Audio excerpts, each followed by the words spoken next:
마태복음의 말씀을 오늘 같이 나누길 원합니다. 우리가 지금 사순절을 보내고 있는데 이 사순절 기간에 주기도문을 가지고 함께 사순절의 말씀으로 우리가 이겨냈으면 좋겠습니다. 마태복음 6장 1절부터 9절 말씀입니다. 마태복음 6장 1절부터 9절을 우리 교독하겠습니다. 신약성경 7면에 있습니다. 사람에게 보이려고 그들 앞에서 너의 의를 행하지 않도록 주의하라. 그리하지 아니하면 하늘에 계신 너희 아버지께 상을 받지 못하느니라. 그러므로 구제할 때 외식하는 자가 사람에게서 영광을 받으려고 회당과 거리에서 하는 것 같이 너희 앞에 나팔을 불지 말라. 진실로 너희에게 이르노니 그들은 자기 상을 이미 받았느니라. 너는 구제할 때에 오른손이 하는 것을 왼손이 모르게 하여 내 구제함을 은밀하게 하라. 은밀한 중에 보시는 너의 아버지께서 갚으시리라. 또 너희는 기도할 때에 외식하는 자와 같이 하지 말라. 그들은 사람에게 보이려고 회당과 큰 거리 어귀에 서서 기도하기를 좋아하느니라. 내가 진실로 너희에게 이르노니 그들은 자기 상을 이미 받았느니라. 너는 기도할 때에 내 골방에 들어가 문을 닫고 은밀한 중에 계신 내 아버지께 기도하라. 은밀한 중에 보시는 내 아버지께서 갚으시리라. 또 기도할 때에 이방과 같이 중언부언하지 말라. 그들은 말을 많이 하여야 들으실 줄 생각하느니라.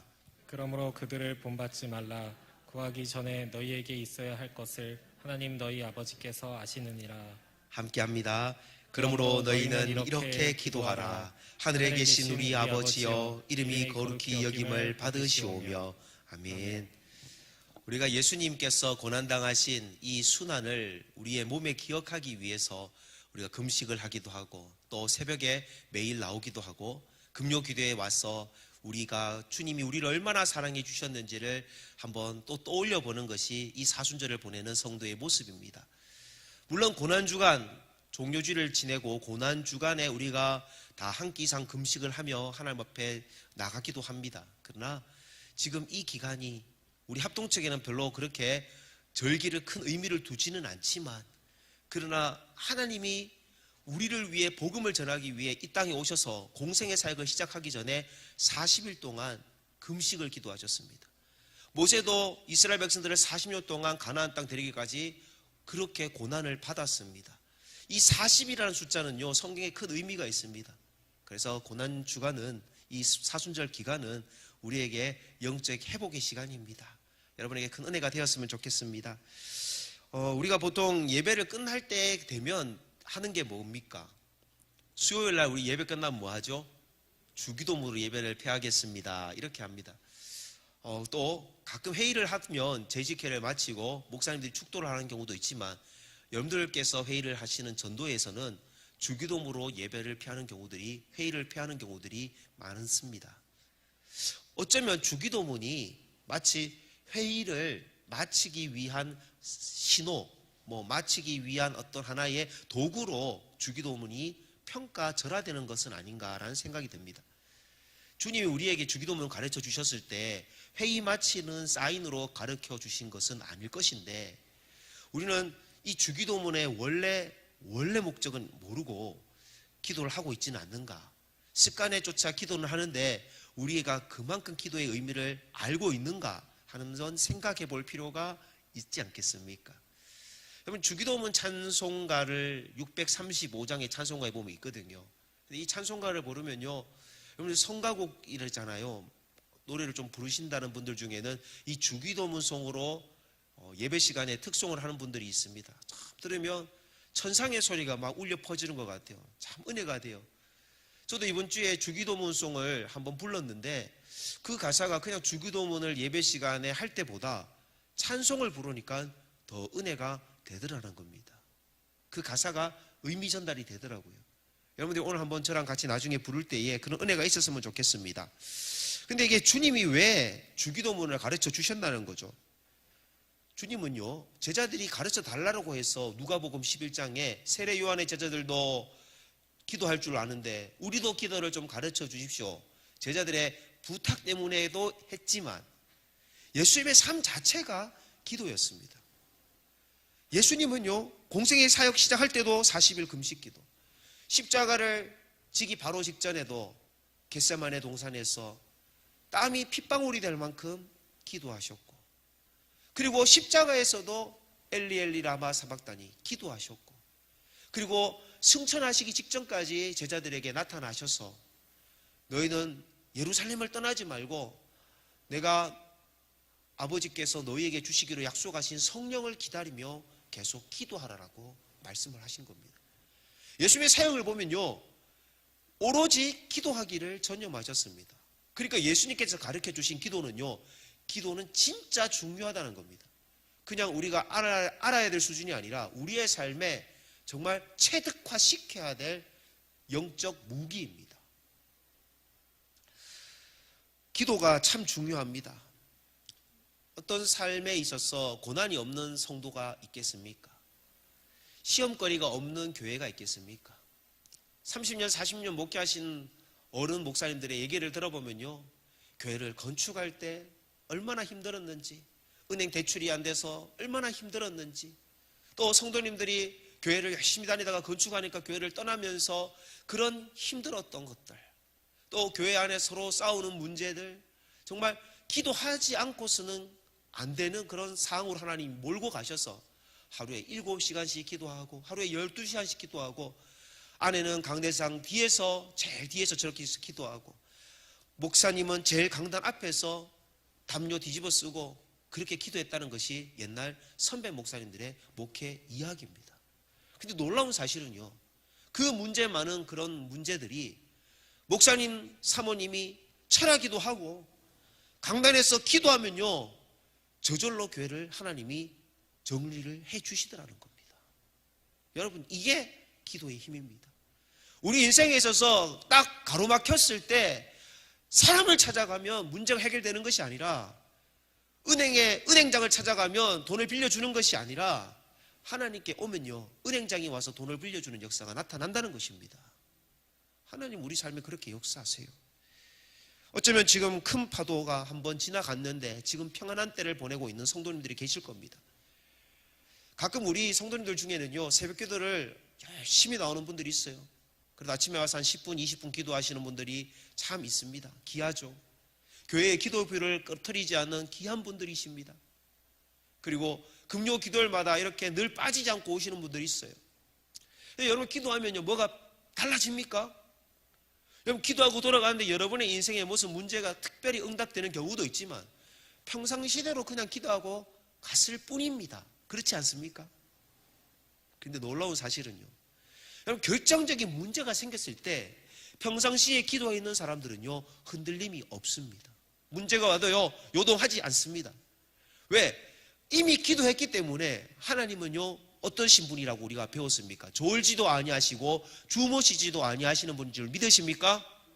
우리는요, 기도하고 자요. 오늘 집에 우리는 기도하고 돌아가서 주무십니다.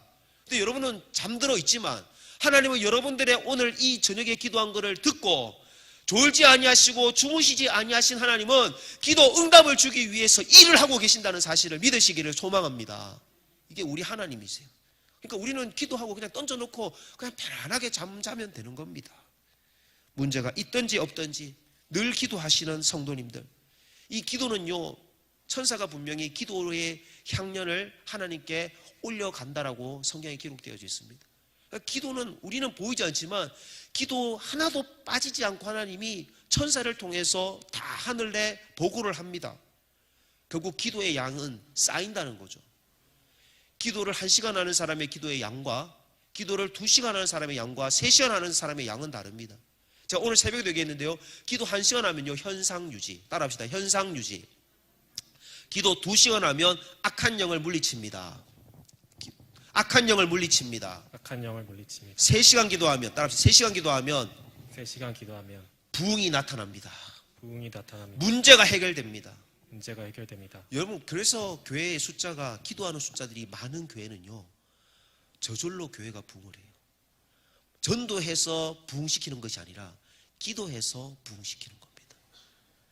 제자들이 기도하고 나서 전도가 저절로 되어졌지, 한번 설교했을 때 말씀의 부흥이 있었죠.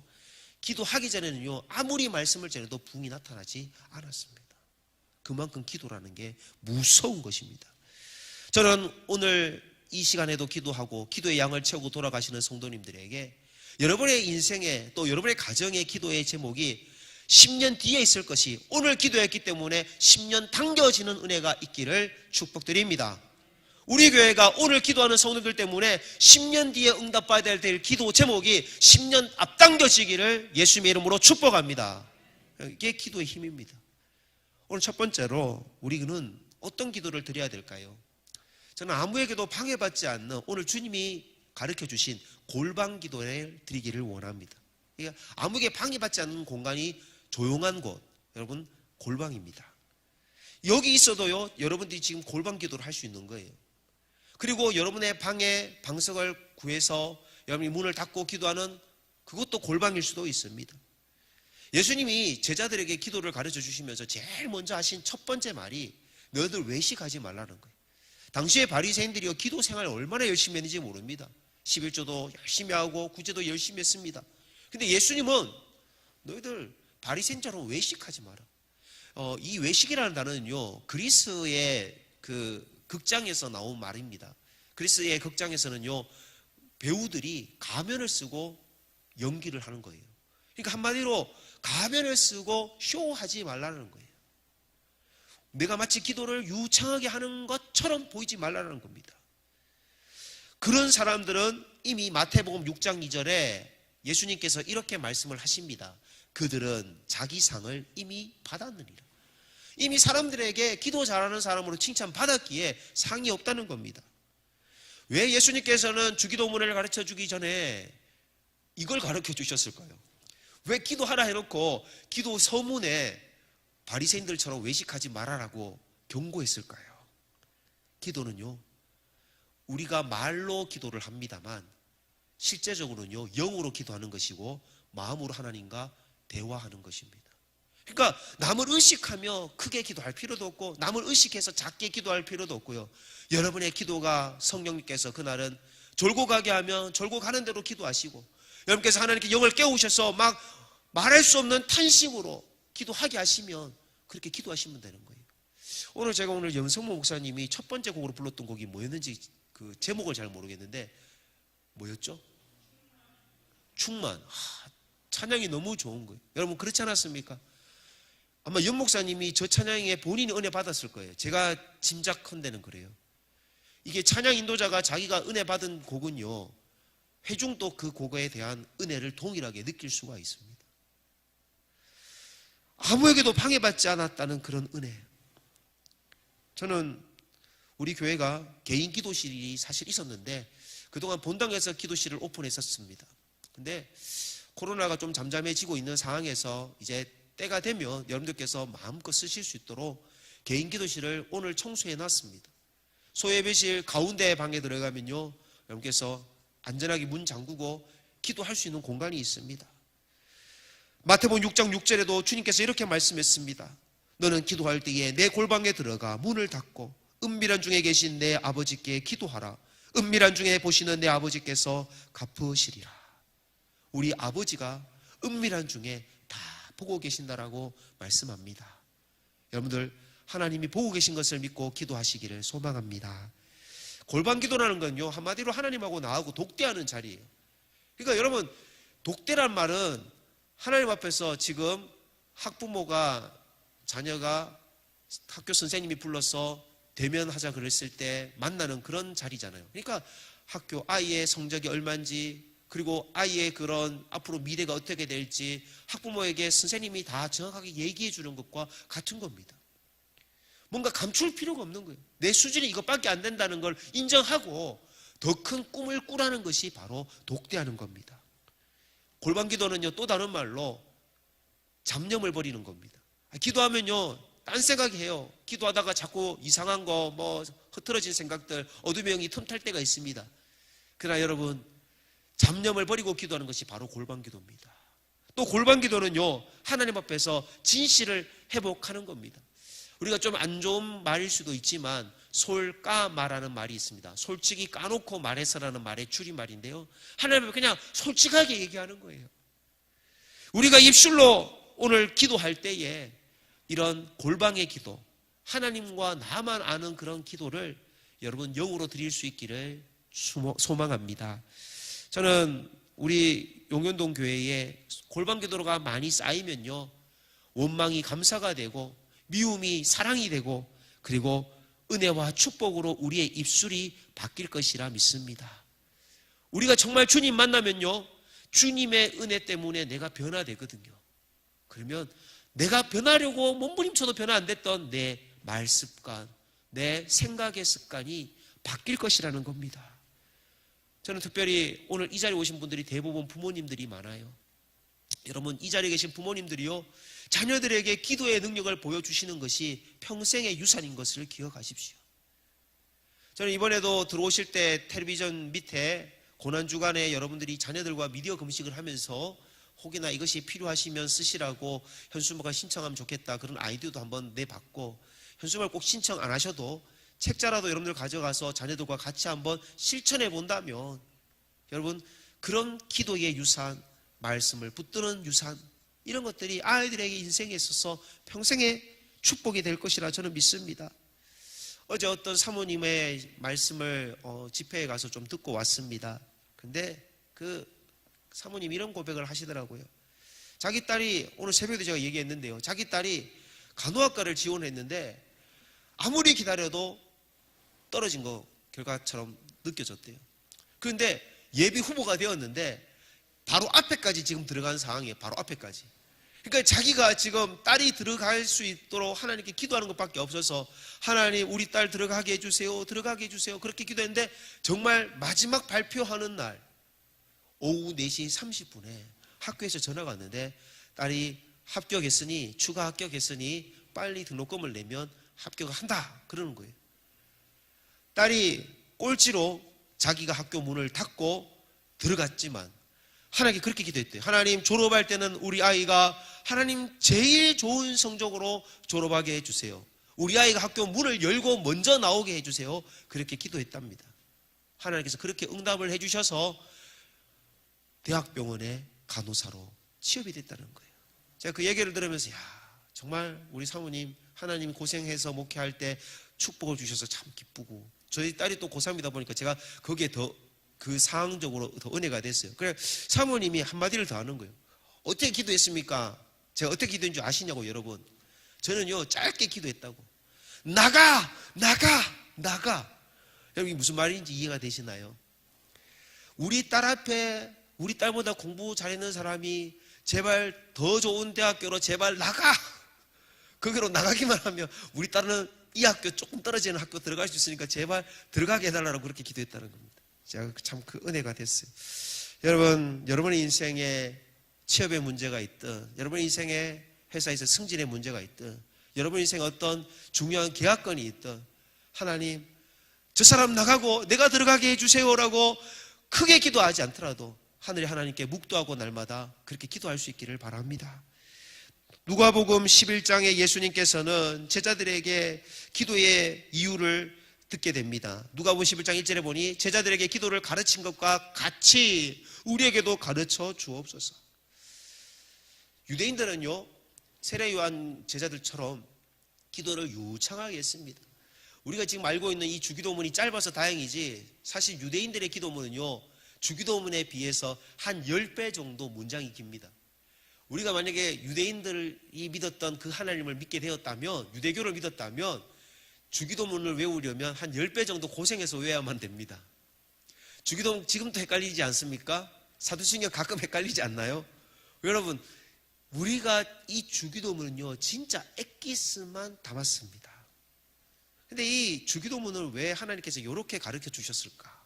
왜 이렇게 가르쳐 주셨을까? 모든 종교는요 기도문이 자신의 사상을 담고 있습니다. 불교는 반야심경이라는 게 있죠. 마하, 반야, 바라, 밀다. 그리고 천주교도요 묵주를 돌리면서, 저는 천주교를 다니지는 않았지만은 저희 아버님이 돌아가시기 직전에 그 천주교를 열심히 믿는 아버님의 친구분이 오셔서 묵주를 이렇게 돌리시면서 그 기도문을 읽으시더라고요. 천주교에서는 돌아가시는 분을 위해서 그렇게 하는 기도문이 있다고 제가 그때 봤습니다. 다 종교마다 자신들의 사상을 담고 있는 겁니다. 기도라는 것.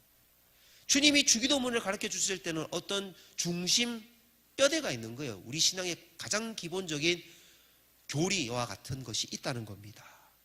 자, 그러면 우리가 무엇을 믿어야 될지, 우리가 기도의 대상이 누구인지를 우리는 먼저 알고 기도를 해야 되겠죠. 두 번째, 기도의 주체를 알고 기도하라. 기도의 주체가 누구이십니까? 기도의 주체는 화면이 서버렸네요. 네. 마태복음 6장 9절 말씀을 여러분들 한번 찾아보시길 바랍니다. 마태복음 6장 9절. 그러므로 너희는 이렇게 기도하라. 하늘에 계신 우리 아버지여, 이름이 거룩히 여김을 받으시오며. 자, 지금 기도의 대상이 누구라고 얘기하고 있습니까? 하늘에 계신 우리 아버지여. 참 좋은 분입니다. 세 가지를 얘기해요. 하늘에 계신이라는 첫 번째, 두 번째 우리 아버지라는 것 두 번째, 세 번째 그 아버지는 이름이 거룩히 여김을 받으시는 분이라는 것을, 거룩하신 분이라는 것을 세 가지를 다 담고 있습니다. 이 짧은 구절에 하나님에 대한